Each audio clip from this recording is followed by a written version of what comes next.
Assalamualaikum warahmatullahi wabarakatuh. Alhamdulillah.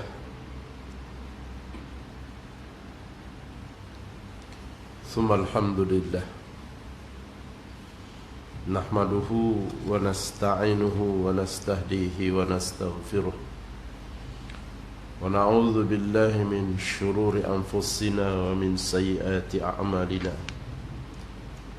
من يهد الله فهو المهتد وما يضلل فلن تجد له وليا مرشدا نصلي ونسلم على حبيبنا المصطفى سيدنا محمد النبي المهدى وإمام المجتبى ورسولنا المرتضى وعلى آله وأصحابه ومن جهد بجهاده ومن دعا بدعوته واستنى بسنته ومن سار على نهجه إلى يوم الدين أما بعد فإن أصدق الحديث كتاب الله وخير الحدي حدي محمد صلى الله عليه وسلم وشر الأمور محدثاتها وكل محدثة بدعة وكل بدعة ضلالة وكل ضلالة في النار. وبسند المتصل من الإمام الحافظ قال الله سبحانه وتعالى في محكم تنزيله وهو أصدق القائلين أعوذ بالله السميع العليم من الشيطان الرجيم ألم يجدك يتيما فآوى ووجدك ضالا فهدى ووجدك عائلا فأغنى وقال أيضا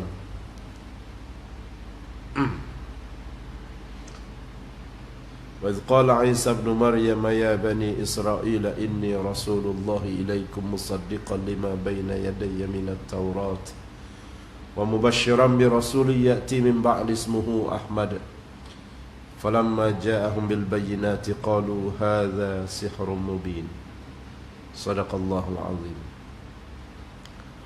Ashabul fadilah, pengurusi dan seluruh ahli jawatan kuasa surau, pegawai-pegawai surau, Tuan Imam, Tuan Bilal, Tuan Siak, seluruh pimpinan-pimpinan masyarakat, para alim ulama sekalian, tuan-tuan haji, puan hajah, ibu-ibu, ayah-ayah, abang-abang, adik-adik, para tetamu Allah, alhamdulillah kita merafak syukur kepada Allah. Kita dapat terus berada di dalam rumah Allah, masih lagi diberikan peluang, diberikan kesempatan, diberikan kekuatan, dan yang paling penting masih dikurniakan iradah. Ada kehendak untuk kita duduk dalam rumah Allah. Ada iradah untuk kita menjadi tetamu Allah. Ada iradah untuk kita terus mencari bekalan-bekalan dalam perjalanan kita yang masih lagi panjang. Dan alhamdulillah kita diberikan peluang untuk terus bersilaturahim. Mudah-mudahan akan menambah lagi keimanan kita kepada Allah, serta menambah lagi bekalan-bekalan kita dalam perjalanan kita menuju Allah Subhanahu wa taala. Dan jamaah yang dikasihi sekalian, sebagaimana yang mungkin telah dimaklumkan, bahawa kita akan menggunakan kitab yang baru untuk pengajian kita, iaitulah kitab sirah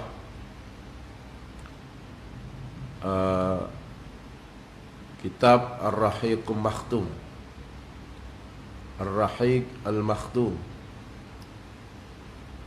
utusan yang terakhir. Dan kitab ini adalah kitab sirah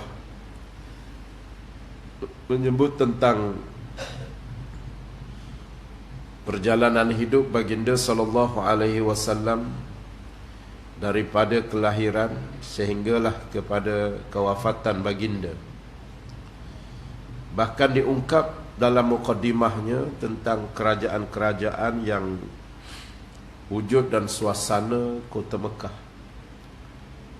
Jadi kitab ini telah pun diterjemahkan dalam bahasa Melayu,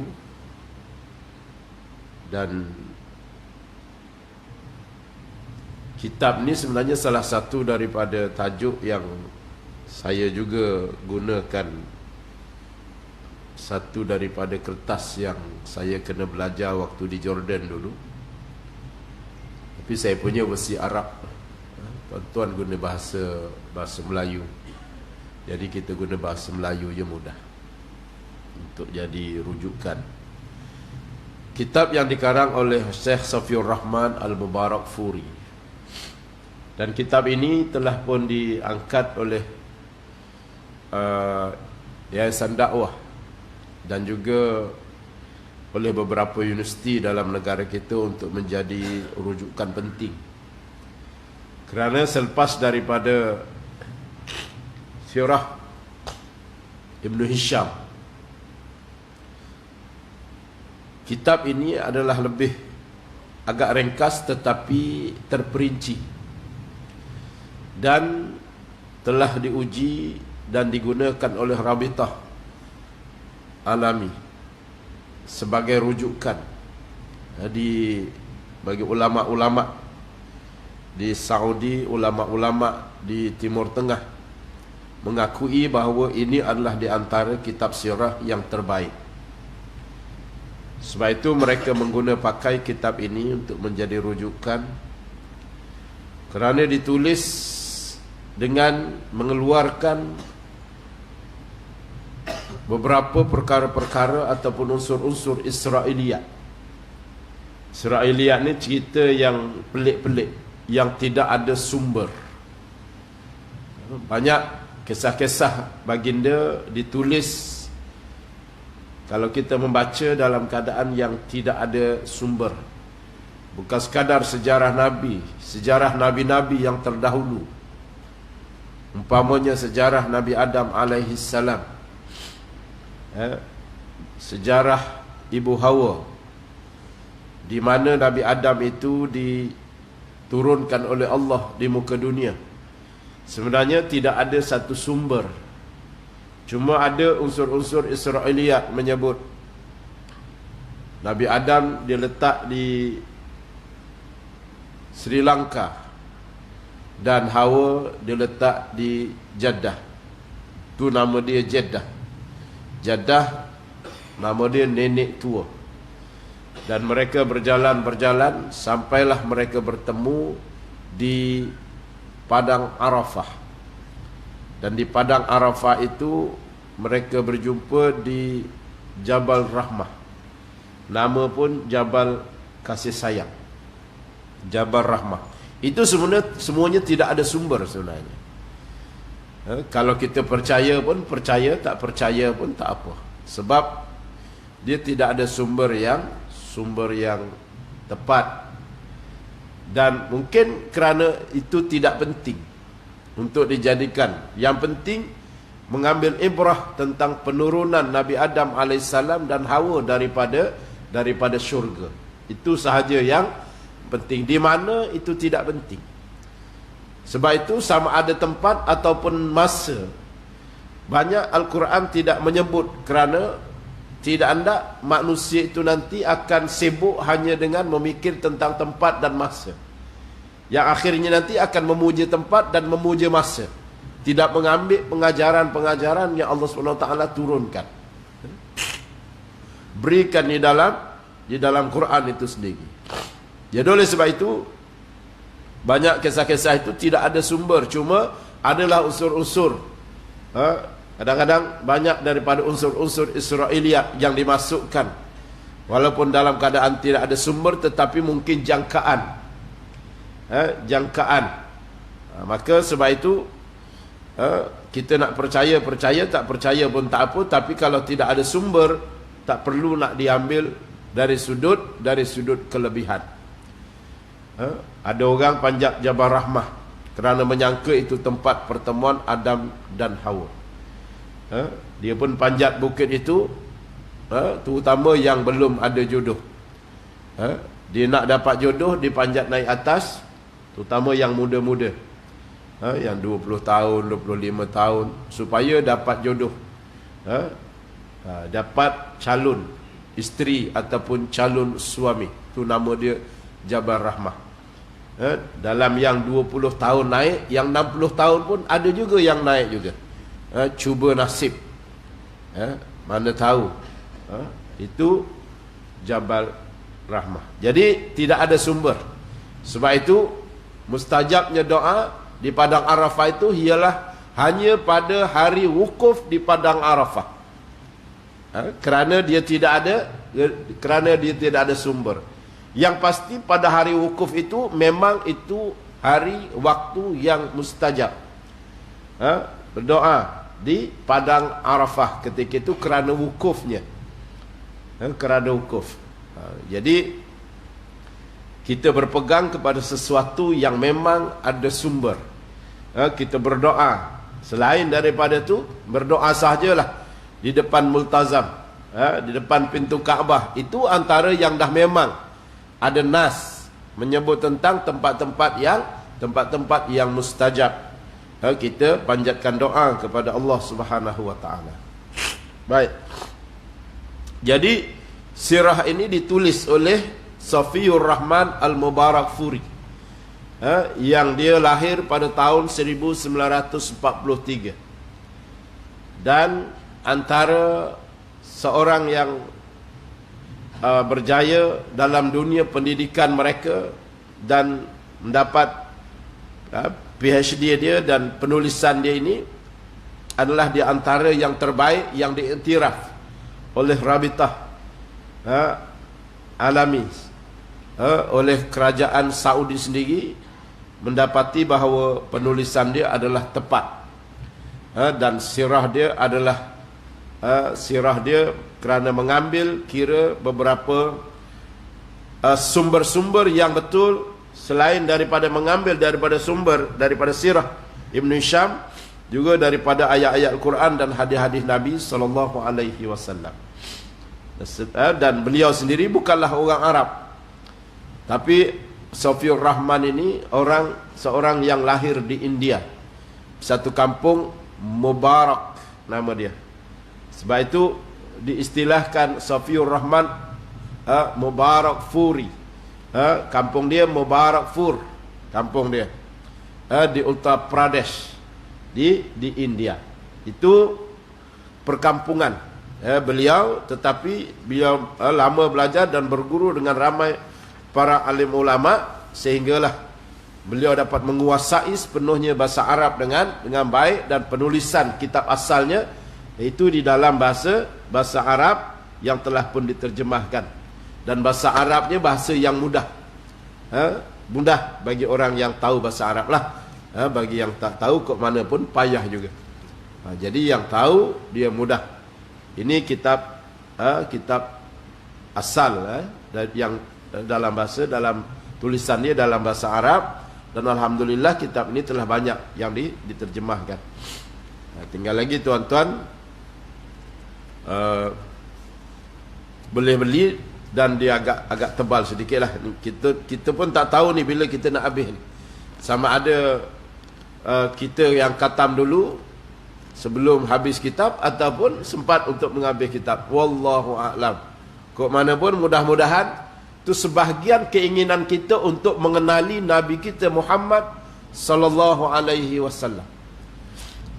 Itu sebagai salah satu daripada tanda yang kita dalam hidup ini pernah dan berkeinginan dan kasih suka untuk mengenali Nabi kita Muhammad sallallahu alaihi wasallam melalui sumbernya yang betul. Apa pentingnya untuk kita mengetahui? Sebab tuan-tuan sekalian, kok mana pun pada hari kematian kita, saat itulah kita akan dapat bertemu dengan Nabi kita Muhammad sallallahu alaihi wasallam. Yang nama kematian itu tidak lama pun, 4-5 jam ya. Pukul 9 meninggal, Kang pukul 4 petang dah di ke bumi dah. Berapa jam je mati. Bila dah ke bumi, hadis riwayat Al-Barra bin Azib, hadis riwayat Bukhari dan Muslim. Hadis ni hadis sahih. Apa kata Nabi? Bila kita mati, kita di ke bumi, kita didatangi 2 malaikat, kemudian ditiupkan roh semula, masukkan roh kita semula di dalam jasad kita, yang tadinya bila mati roh itu dipisahkan. Bila kita sudah berada dalam kubur, dimasukkan semula dan kita pun didudukkan. Jadi kita tak payah nak fikirlah macam mana dalam kubur ni kita boleh duduk, macam mana. Mungkin ada yang tanya, macam mana boleh duduk Ustaz? Keranda tu kan kecil je, kan? Dia duduk macam mana? Kan? Jangan kata duduk, berlari pun boleh. Pasal apa? Pasal kita tak boleh guna akal kita untuk memikirkan tentang alam barzakh.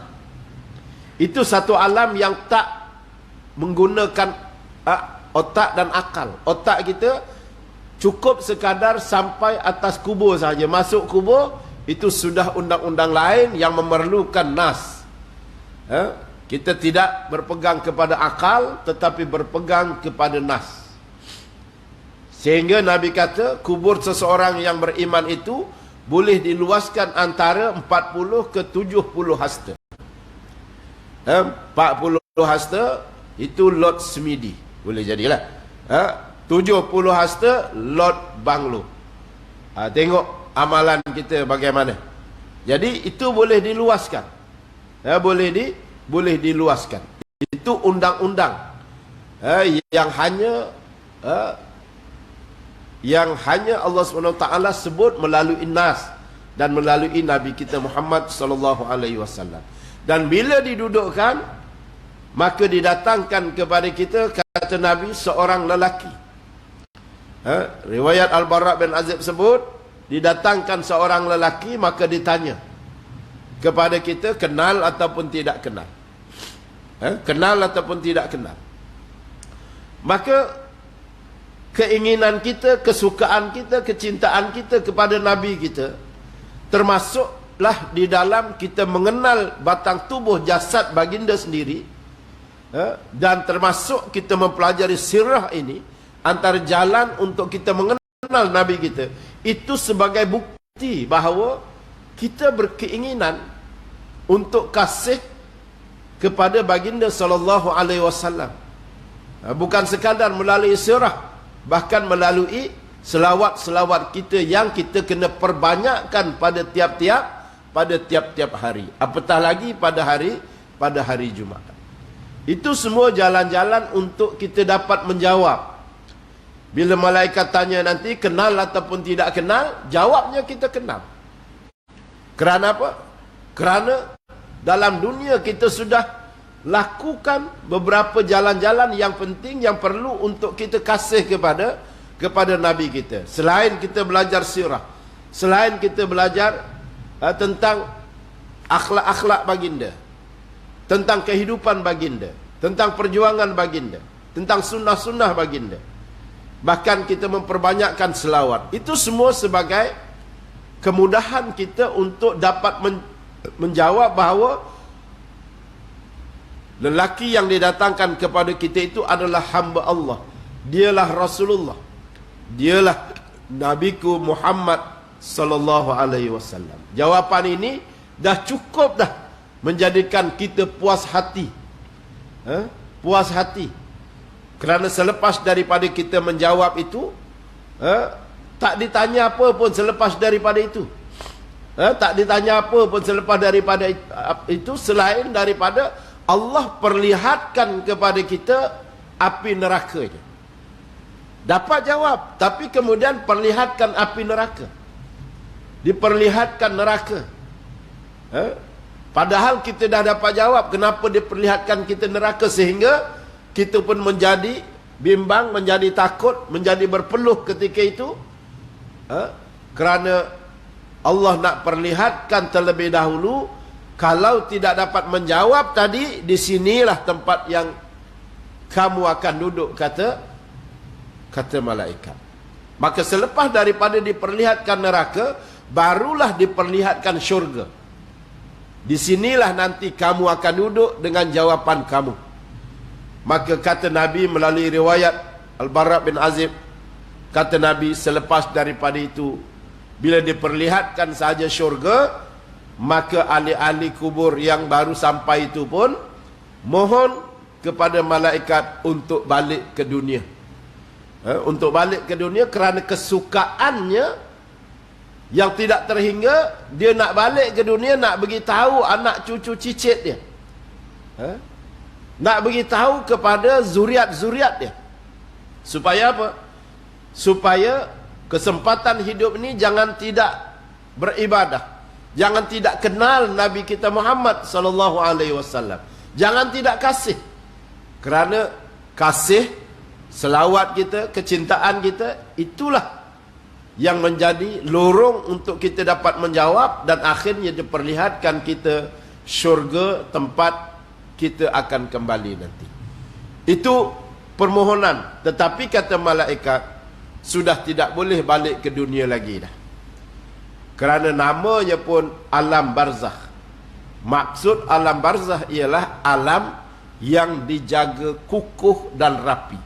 Barzakh maknanya kukuh, takkan dapat tembus, kita takkan dapat balik lagi dah, takkan dapat balik lagi dah.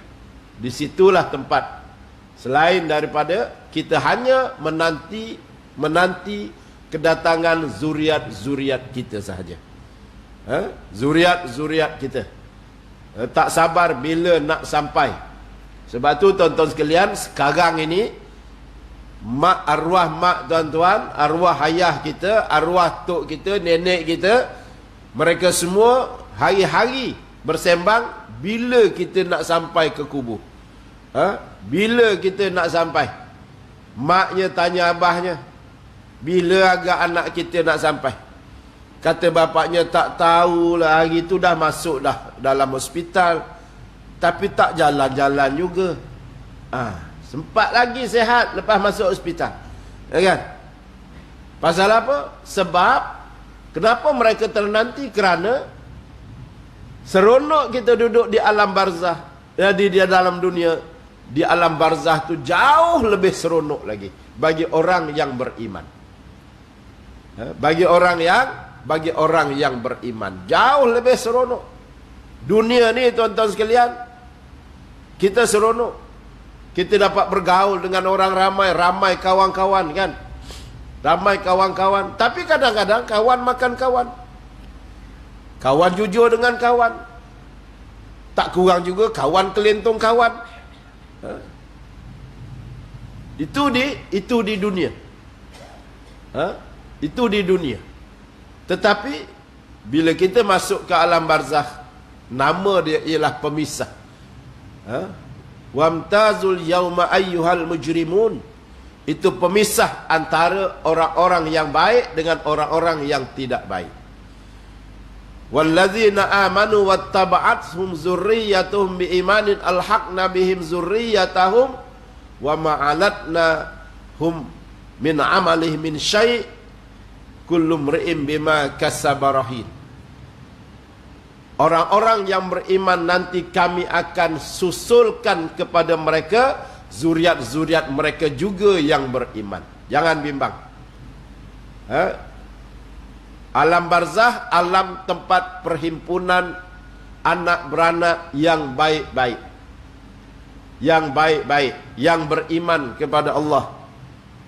Ayah akan dapat jumpa anak dia, mak akan dapat jumpa anak dia. Dapat jumpa, tak usah bimbang. Asal saja kata Nabi, modalnya ialah allazina amanu, mesti beriman kepada Allah Subhanahu wa taala. Cuma tak tahu siapa akan jadi penyelamat kepada siapa. Mak jadi penyelamat kepada anak ataupun anak jadi penyelamat kepada ayah, kita pun tidak tahu. Itu semua bergantung kepada keimanan, tahap iman kita dan tahap amalan-amalan yang kita lakukan waktu hidup di dunia. Jadi begitulah. Jadi para hadirin sekalian, sebelum kita meneliti secara ringkas, kita tak bacalah word by word ni. Kita tak baca. Cuma tinggal lagi kita akan ambil beberapa kesimpulan daripada penulisannya dalam tajuk-tajuk yang telah dikemukakan. Cuma sebelum daripada itu, Al-Quran sendiri telah mengungkap tentang kehidupan baginda sallallahu alaihi wasallam. Hari ini kita mukadimah saja dulu. Telah mengungkap tentang kelahiran baginda. Bahkan nabi-nabi yang terdahulu telah pun diberitahu tentang berita Nabi akhir zaman. Ayat yang saya baca berkaitan dengan Nabi Isa alaihissalam. Dan Nabi Isa beritahu kepada kaum dia bahawa nanti, kepada golongan Bani Israel, bahawa nanti akhir zaman nanti akan diutus Nabi yang terakhir yang nama dia Ahmad. Yang nama dia Ahmad. Dan dia membenarkan kepada syariat-syariat yang Allah turunkan sebelum daripada itu. Cuma yang nama Ahmad ataupun Muhammad ini nanti dia akan menjadi sasaran kebencian golongan-golongan yang memusuhinya, sehingga nanti antaranya dia akan dipanggil ahli sihir. Macam-macam bahasa yang dilemparkan kepada Nabi bagi musuh-musuh. Sebab itu bila disebut sahaja nama Muhammad, disebut dalam Al-Quran didatangkan dengan musuh Nabi-Nabi. Sebab sebelum daripada itu semua Nabi-Nabi ini didatangkan musuh-musuh. Didatangkan musuh-musuh. Maka begitu juga Nabi kita Muhammad SAW. Cuma sebelum daripada itu telah dimulakan kelahiran baginda itu dengan Nabi-Nabi yang terdahulu. Dan Nabi-Nabi yang terdahulu itu ada yang mereka sekadar Nabi, ada yang mereka diberikan kekuatan, berkeluarga, ada yang mereka diangkat menjadi raja, ada mereka yang mempunyai kerajaan, ada yang tidak ada kerajaan. Semua itu ditunjukkan, dipaparkan dalam perjalanan risalah Nabi-Nabi dan Rasul-Rasul yang terdahulu. Golongan Bani Israel, golongan yang Allah angkat. Kehebatan mereka dengan beberapa Nabi-Nabi yang dikurniakan dengan kelebihan berkerajaan umpama. Tetapi dia tidak memanfaatkan itu untuk beriman kepada Allah.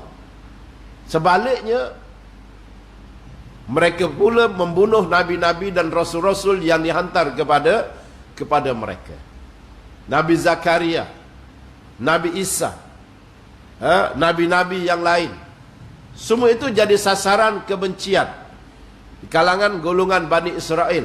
Ada Nabi yang dibunuh, ada Nabi yang digergaji, ada Nabi yang dikejar, nak ditangkap, macam-macam. Itu semua perjalanan Nabi-Nabi yang setiap Nabi itu didatangkan kepada mereka musuh-musuh mereka. Banyaklah sebelum daripada itu. Jangan kata Nabi, sejarah pertama manusia berbalah bergaduh. Anak Nabi Adam alaihi salam antara Qabil dengan Habil. Nama tu tak ada dalam Quran. Nama Qabil, nama Habil tu tak ada dalam Quran. Itu ada dalam hadis. Qabil dan Habil, dua beradik, iz qarraba qurbanan fataqabbala min ahadihima. Tak kala mereka melakukan korban, tapi korban salah seorang diterima, salah seorang tidak diterima. Korban Habil diterima, korban Qabil tidak diterima. Akhirnya Qabil menjadi dengki. Dia pun kata kepada adiknya, nanti aku akan bunuh kamu. Kata Qabil. Kerana apa? Korban Habil diterima, korban Qabil tidak diterima. Mula berlaku pertembungan, permusuhan antara manusia. Itu zaman awal. Sehinggalah kata Habil, "Imbasatta ilayya yadaka litaktulani ma ana bibasi kalau kamu menghulurkan tangan kamu untuk bunuh aku takkan hulurkan tangan aku untuk bunuh kamu. Padahal bunuh-membunuh ni sama-sama ada kekuatan. Tapi Habil lebih untuk mencari jalan bersabar. Sehingga dia kata, kalau kau nak bunuh aku, silakan. Gunakanlah tangan kamu untuk membunuh aku. Aku takkan guna tangan aku untuk membunuh kamu sebab, kata Habil, Allah ungkap dalam Al-Quran, nanti di hari akhirat, aku hendak kamu datang kepada aku dengan membawa dosa kamu dan dosa membunuh aku. Maknanya apa? Maknanya manusia ni berbalah macam mana, bergaduh macam mana, bermusuh macam mana, bunuh-membunuh sekalipun, sebenarnya semua makhluk itu walaupun tidak dibunuh, sudahnya tetap akan mati juga. Yang dibunuh mati, yang membunuh pun pasti akan mati. Semuanya pakat akan datang di hari akhirat menghadap Allah. Maka sebab itu sama ada menghadap itu dengan pahala atau menghadap itu dengan dosa. Maka nafsu ketika itu telah menguasai dalam diri Qabil sehingga dia nak membunuh. Lepas dia bunuh, maka nafsu itu sudah hilang. Timbullah penyesalan kepada Qabil. Apa yang saya bunuh tadi? Maka ketika dia melakukan kejahatan, syaitan itu menguasai, nafsu itu menguasai dirinya. Maka timbullah penyesalan selepas daripada itu, tetapi tidak ada makna dengan penyesalan itu. Maka tuan-tuan sekalian, begitulah sejarah sampailah kepada nabi-nabi dan rasul-rasul yang lain. Ada nabi yang dianugerahkan dengan kekuasaan, kehebatan, dengan mukjizat-mukjizat yang tersendiri. Yang mukjizat itu berdasarkan kepada kekuatan musuh dan kaum yang dihadapi pada ketika itu. Zaman Nabi Isa alaihi salam, zaman Nabi Musa alaihi salam, itu banyaknya zaman orang melakukan amalan-amalan sihir. Zaman Nabi Musa, ketika itu amalan sihir. Sebab itu mukjizat yang Allah kurniakan kepada Nabi Musa juga melalui tongkat untuk mengalahkan golongan-golongan yang melakukan sihir. Allah kurniakan kerajaan kepada anak-anak Nabi Daud alaihissalam, termasuk Nabi Sulaiman alaihissalam. Nabi Sulaiman diberikan kekuasaan kerajaan yang begitu besar. Jangan kata manusia, binatang-binatang semuanya menjadi rakyat ketika itu. Kerajaan Nabi Sulaiman itu baru betul dipanggil kerajaan perpaduan. Kerajaan perpaduan. Pasal apa? Tak ada pembangkang. Semuanya pakat setuju dengan Nabi Sulaiman. Sudahnya Ratu Balqis pun menjadi isteri Nabi Sulaiman. Asalnya Ratu Balqis ini pembangkang. Sudahnya masuk bersama-sama dalam kerajaan Sulaiman. Ini kerajaan perpaduan. Sebab tu Nabi Sulaiman bukan sekadar berbahasa dengan manusia, bahkan berbahasa dengan binatang-binatang. Tu pasal dalam Al-Quran banyak surah-surah binatang. Untuk apa? Ta'alluq kepada kerajaan-kerajaan besar yang Allah kurniakan kepada nabi-nabi dan rasul-rasul. Semut umpamanya, Nabi Sulaiman sangat faham bahasa semut, bahasa burung, bahasa lebah, semua sangat difahami. Wa qalat namlatu ya ayyuhan namlu dkhulu masakinakum la yahtimannakum Sulaimana wa junuduhu wa hum la yash'urun. Dan berkatalah presiden semut, Nabi Sulaiman dia lantik seko semut untuk jadi presiden, kan, untuk jadi presiden, diangkat. Sebab itu semut-semut ni dia ada presiden. Lebah dia ada presiden dia. Labah-labah dia ada presiden dia. Masing-masing ada presiden. Maka Nabi Sulaiman pun dapat mendengar presiden memberi arahan kepada rakyatnya ketika itu. Nabi Sulaiman tersenyum. Kata presiden semut, wa qalat namlatu ya ayyuhan namlu dkhulu masakinakum. Jomlah kita masuk ke dalam lubang masing-masing. Saya arahkan kamu semua masuk dalam lubang masing-masing. Sebentar lagi Nabi Sulaiman akan melintas. Sebab kalau kita tak masuk lubang, nanti kita akan dipijak. Kalau kita dipijak, bukan salah dia, salah kita. Sebab kita kecil. Wahum la yash'urun. Dia tak sedar pijak kita. Jadi sedar diri, masuk dalam lubang. Sebab apa? Sebab dia tahu Nabi Sulaiman kalau melintas mesti bawa macam-macam peruntukan untuk rakyatnya. Makanan-makanan semua dibawa. Makanan-makanan semua dibawa, telur-telur semua dibawa, tuala wanita semua dibawa semua. Bagi percuma kepada rakyat. Makanan, gula apa semua. Semua tahu dia nak cari makan. Tapi dalam cari makan, selamatkan diri dulu. Masuk dalam lubang. Nanti kalau dah berlalu, kata presiden dia, barulah kita naik atas ambil makanan. Dalam riwayat tambahan kata presiden semut, ketika mengambil makanan, jangan berebut, berakhlak, berbaris ambil makanan. Itu tuan-tuan sekalian. Itu pasal semut, kalau gula tumpah atas meja, semut ambil gula ni, dia berbaris. Baris cantik kan. Kita tak dapat tengok sangat. Pasal bila nampak semut, kita ambil riksek, itu masalah kita. Itu masalah kita. Padahal cantiknya semut.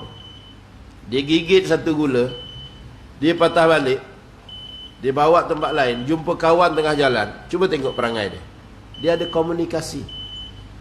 Masa tu ada gula. Aduh ragu, dia kata. Aduh ragu. Bagi tahu kawan dia, aduh ragu. Cuba tengok bila yang last kali dia ambil biji yang last kali, dia patah balik, dia bagi tahu kawan dia, habis dah, habis dah. Kawan dia tak jadi nak pergi, patah balik. Tengok semut cantik. Arahan sejak zaman Nabi Sulaiman sampai sekarang dia tetap patuh, tuan-tuan sekalian. Hebat tak hebat? Ini kerajaan Nabi Sulaiman. Jadi itu Allah kurniakan Nabi Yusuf alaihissalam. Maka sebab itu Nabi kita Muhammad sallallahu alaihi wasallam sebagai penyempurna kepada kerajaan manusia atas muka dunia. Maka kesempurnaan kerajaan yang dibina oleh baginda inilah yang menjadi contoh dan teladan yang mesti didiri dan ditegakkan oleh semua umat Nabi Muhammad sallallahu alaihi wasallam. Maka tuan-tuan sekalian, di dalam ayat yang saya baca di awal tadi sebagai mukaddimah, Allah sendiri menyebut tentang bagaimana kelahiran baginda sallallahu alaihi wasallam. Itu Allah sebut, ungkap sedikit. Bukan sekadar kelahiran tetapi suasana persekitaran. Nazar. Sila.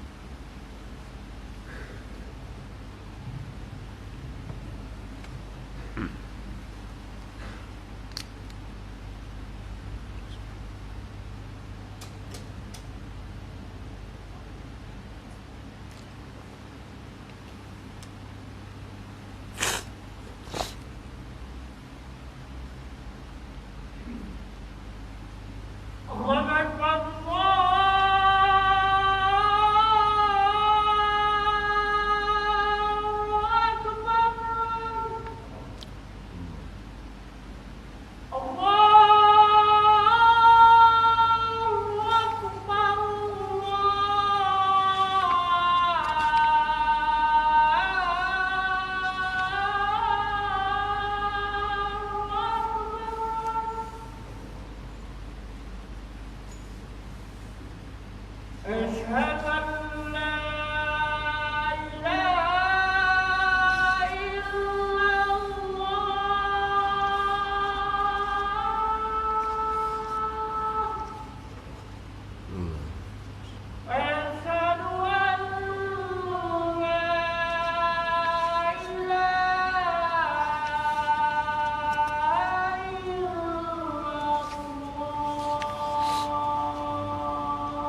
Dah. Allahu Akbar.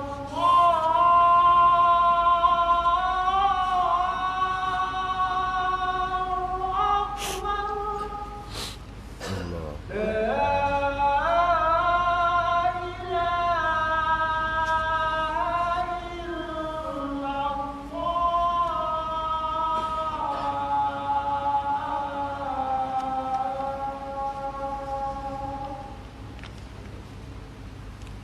La ilaha illallah. Allah.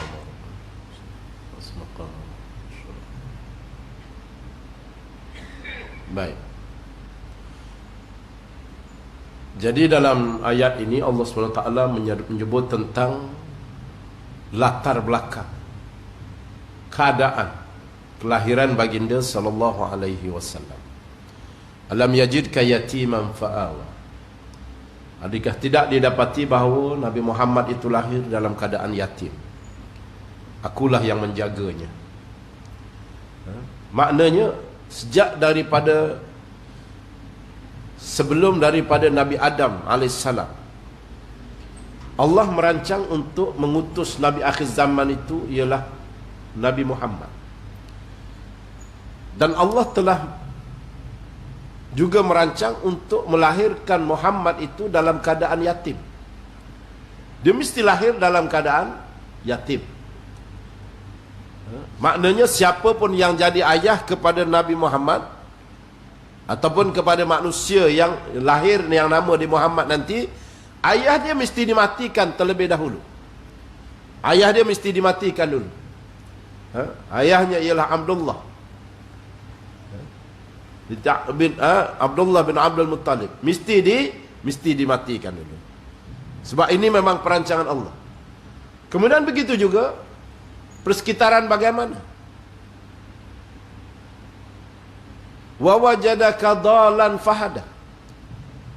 Dan dia dapati bahawa Nabi Muhammad itu lahir dalam suasana yang sesat. Dia tu sendiri dalam keadaan yang tidak ada petunjuk. Lahir sebagaimana semua manusia.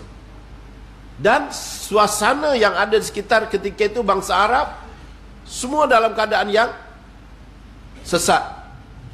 Dia tidak lahir dalam satu tamadun yang hebat ketika itu. Kerana kelahiran ketika itulah zaman yang antara Nabi, zaman yang tidak ada Nabi. Antara kewafatan Nabi Isa AS, selepas itu tidak ada Nabi, sampailah kepada kelahiran Nabi kita Muhammad SAW.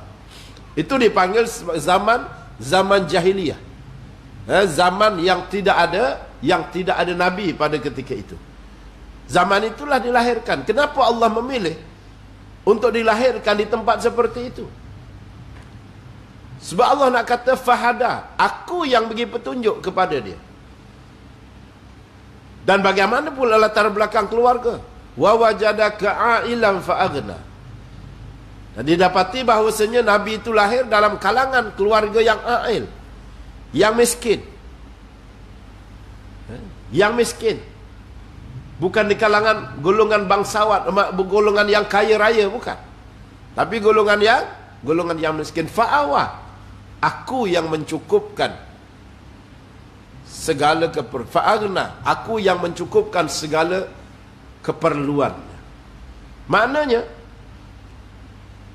Allah hendak supaya apa yang berlaku kepada Nabi itu, pendidikan dia, pembentukan dia, tidak ada campur tangan manusia, tetapi ianya solid daripada Allah Subhanahu wa taala dan perancangan Allah Subhanahu wa taala. Supaya jangan dikatakan nanti, oh patutlah Nabi ni hebat, tengok bapak dia dulu, maka perlu dimatikan bapak dia. Supaya mesti kita melihat kehebatan baginda ialah kerana pentarbiahan daripada Allah. Begitu juga apabila dia menjadi manusia yang hebat, jangan nanti orang kata padahlah dia hebat sebab dia lahir, tengoklah masyarakat dia semua hebat-hebat, tamadun pun besar ketika itu. Tak, dia lahir dalam masyarakat yang buta, tak ada tamadun, melainkan jadi tempat pertembungan agama-agama yang ganas ketika itu. Itulah suasana kelahiran baginda yang sesat. Kemudian begitu juga jangan dikata bahawa padahlah Muhammad tu hebat sebab tengoklah keluarga dia kaya raya. Maka sebab itu Allah tiga asas ini menjadi asas penting pembentukan, pembinaan, pembesaran, kelahiran kepada Nabi kita Muhammad sallallahu alaihi wasallam, untuk menyebut bahawa Allah sendiri yang mendidik baginda sallallahu alaihi wasallam. Jadi para hadirin sekalian, nanti kita akan tengok akan datang selain daripada secara ringkas berkaitan dengan bagaimana Arab dengan kaum bangsa-bangsanya, ini terutama sekali sebelum daripada kelahiran baginda sallallahu alaihi wasallam, yang jauh-jauh ada kerajaan yang hebat-hebat, kerajaan Rom, kerajaan Parsi, kerajaan Yaman. Hebat tak hebat Yaman ketika kelahiran baginda itu, tadi Pak Imam kita baca, alam tara kaifa fa'ala rabbuka bi ashabil fil. Itu ayat yang berkaitan dengan zaman tahun kelahiran baginda.